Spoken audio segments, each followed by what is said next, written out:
One of the best parts to harvest from this plant, believe it or not, is actually not the root, it's the stem.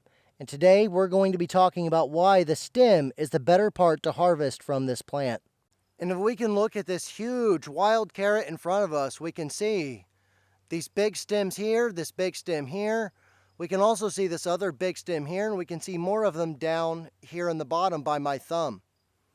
This tells us that on a lot of our wild carrots that are in the second year, we're going to be able to gather and forage a whole lot of these big stems.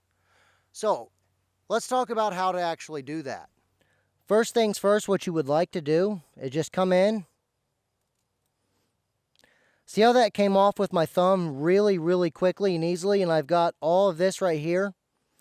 All of this is edible except for these flower bracts. And this flower at the top, we can see this little young flower here. At this point, what we need to do is we can just simply grab that one off. Now when you're dealing with the stems or the shoots of wild carrot, you might notice how a little bit of that peeling came off on the outside. Let's take a closer look at this. To remove the outside peel, all we need to do is just grab a section off, just like we can see that guy came off, and then you can see how this just shucks itself off very beautifully. We can just grab this leaf and bam, see how that comes off? Grab this little guy down here and see how that comes off. Now what we have here, we can just pinch off the tops, and we have this very delectable wild carrot shoot right here that we can eat. You can eat these guys raw. They're absolutely delicious. They taste just like not only a carrot, but they have the texture of a celery. These are really good to add to salads. You can also cook them up and add them to soups or stews for the very nice carrot-like flavor. Now after we picked off the outside skin, you can see what we're left with here. This very delectable green. You can see how tender this guy is. See how easy it bends in my hands? I just squeeze my fingers and bam-o. See how easy that breaks.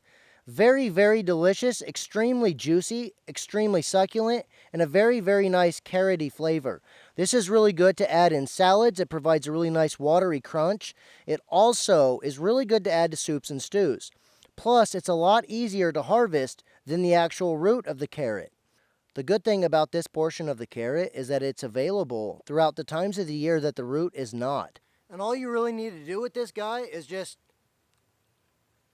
grab it and eat it. And you're going to get a really nice, delectable carrot flavor every time that you eat this. It's extremely juicy, and it also tastes just like a carrot, but a little more mild.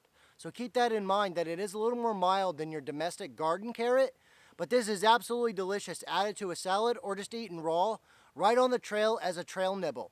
And if we look at this wild carrot right here in the center of the frame, we're going to notice just how big these stalks are. If we compare them to my thumb, we can actually see that they're about half the size of my thumb, and you can eat this guy all the way down to the ground level. So you don't even need to actually dig up any roots when you're harvesting this plant, especially if you're going for the shoots. These leaves, these guys are also edible. You can also just grab them, and you can actually just take these leaves and then just eat them just like that. You can add these raw into salads just like you would your domestic carrot green. So these guys are extremely delicious and very easy to harvest. Now your wild carrot does have a lookalike that's known as Poison Hemlock.